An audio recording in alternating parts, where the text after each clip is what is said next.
Welcome to G-Ball Vision, everyone. Thank you for stopping in today. We have an exciting unboxing to dig into. We have a new SRM knife here to take a look at. Before we get started, double check and make sure you are subscribed here to the channel. I'd love to have you hit that thumbs up button. It really helps push the video out there so more people have a chance to check it out. Let me know what you are carrying in your pockets today down there in the comments. Love hearing from you and what you are carrying for the day. So this is something I picked up on my own here on my travels through Amazon. I will have this linked down below, and you can head over and check it out if you are interested.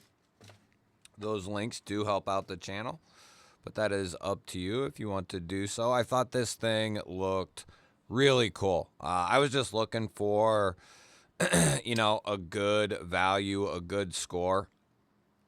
And I thought this might fit the bill. It was very affordable.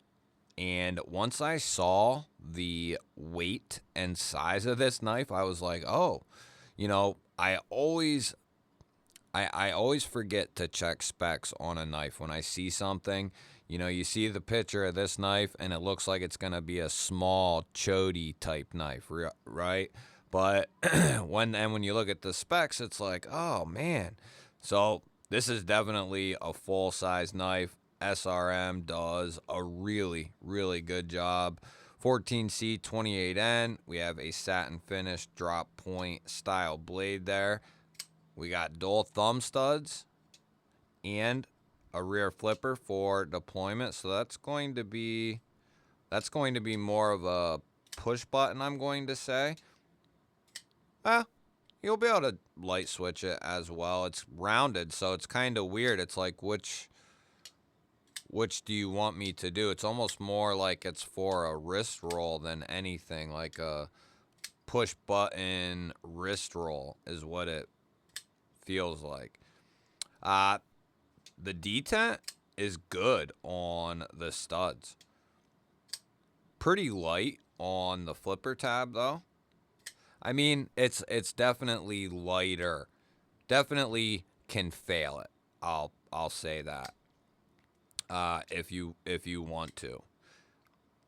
Yeah, it's light for sure. The studs are good, which I see far too often. Studs or the cutout is good, and then the front flipper or rear flipper kind of suffers.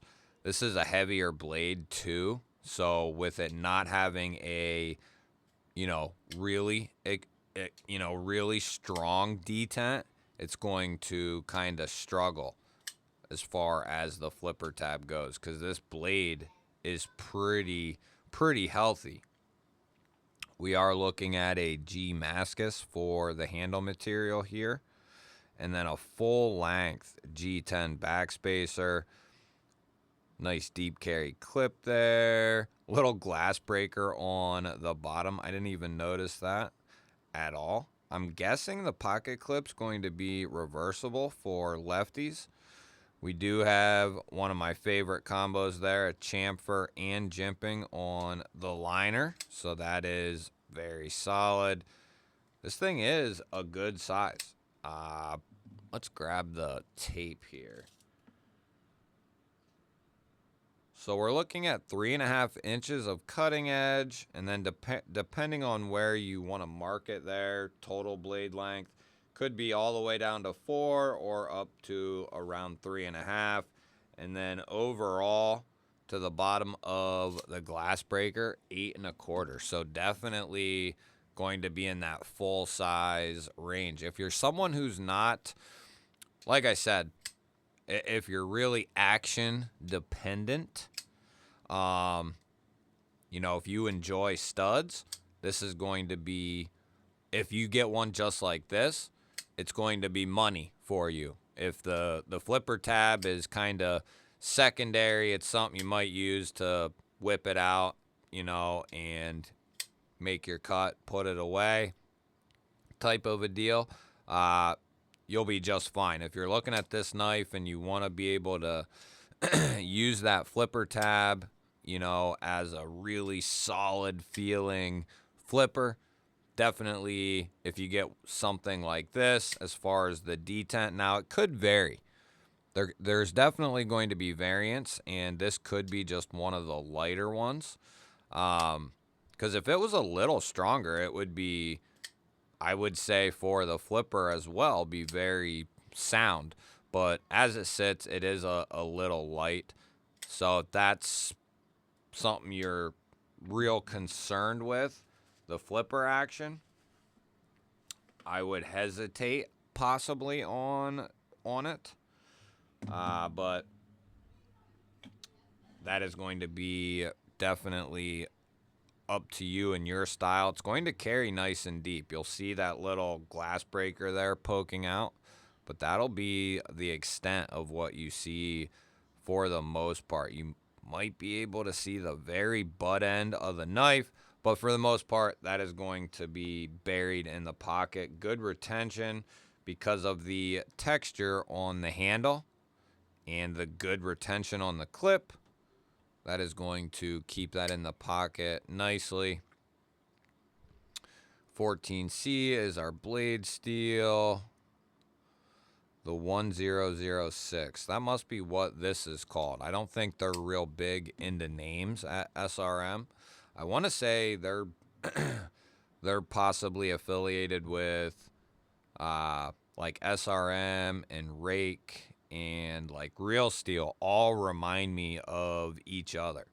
So I don't know. Possibly they could all have the same OEM, but I don't know that for 100% certain. But I have my guesses about Real Steel, and it's Real Steel and SRM, I believe it is. Yeah, it's SRM and Real Steel. I think for sure they have the same OEM. I haven't heard that with my ears or saw that with my eyes, just based on the knives, and that's a good thing. That's a really good thing. And this is sharp as hell, by the way.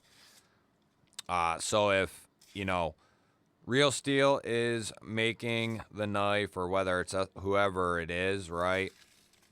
I don't know which way that would go. It must go to SRM, being the maker of Real Steel. Is that how that would work? Isn't Sanrenmu pretty big? I'm pretty sure they're a large company. You'll have to let me know if you know. Don't know which way that would go. I'm trying to see. No, I thought that was possibly... Is it? Does that have a little curve in it?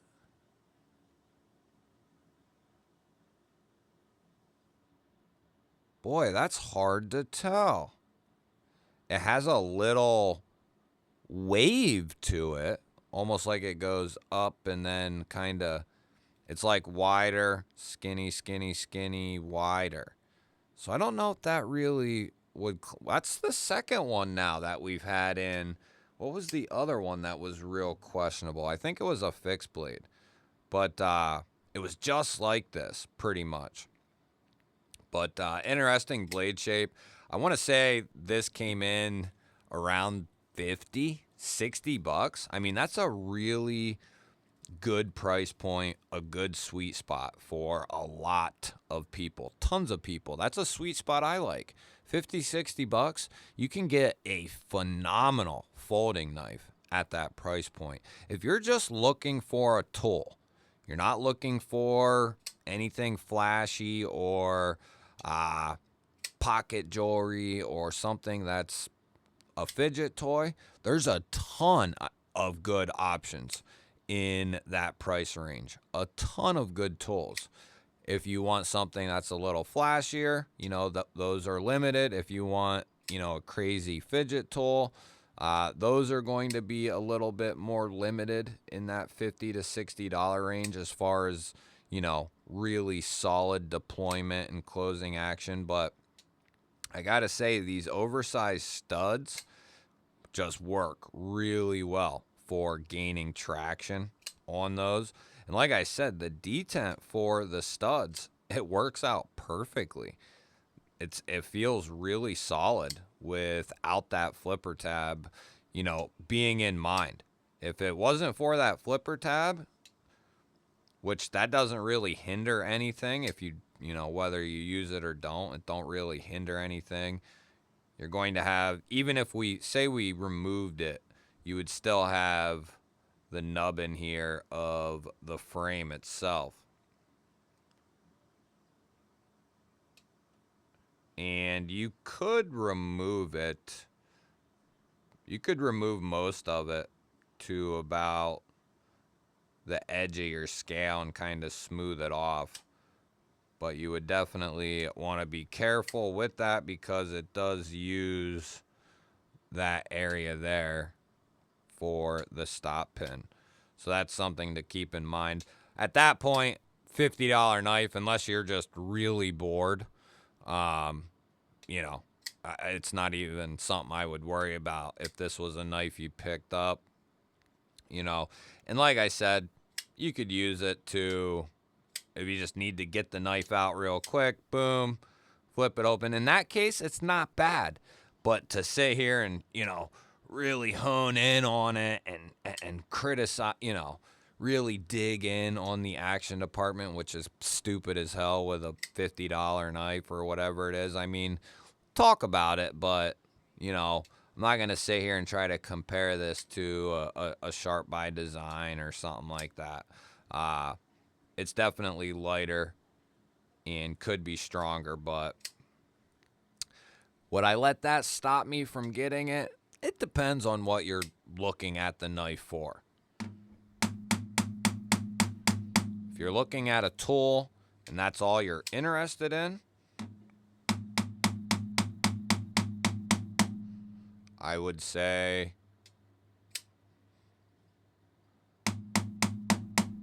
no, I would not let that bother me.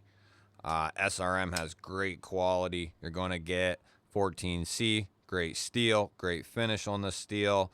You do have the multi-deploying options with it, so there is that, even if the one is, you know, a little weak in the detent area.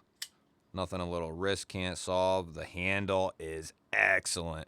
It looks good and is going to give you a ton of grip on there. I enjoy this type of G10 right here. You do not see this very often, this color scheme right here.